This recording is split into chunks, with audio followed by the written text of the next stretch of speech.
গাইবান্ধার সাদুল্লাপুরের দীর্ঘদিনের সমস্যা উপজেলা শহরের যানজট নিরসনে অংশীজনের সমন্বয়ে মতবিনিময় সভা অনুষ্ঠিত হয়েছে। বৃহস্পতিবার দুপুরে উপজেলা সম্মেলন কক্ষে উপজেলা প্রশাসনের আয়োজনে উপজেলা শহর ও বিভিন্ন গুরুত্বপূর্ণ জায়গায় যানজট সমস্যার নিরসন ও অবৈধ স্থাপনা উচ্ছেদের বিষয়ে অংশীজন ও উপজেলার কর্মরত বিভিন্ন গণমাধ্যম কর্মীদের সমন্বয়ে মতবিনিময় সভা অনুষ্ঠিত হয়।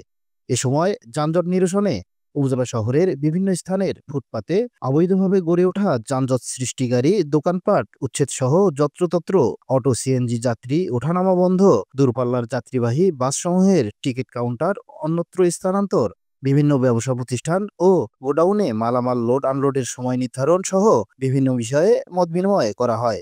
মতবিনিময় সভায় সভাপতিত্ব করেন উপজেলা নির্বাহী কর্মকর্তা কাজী মোহাম্মদ অনিক ইসলাম।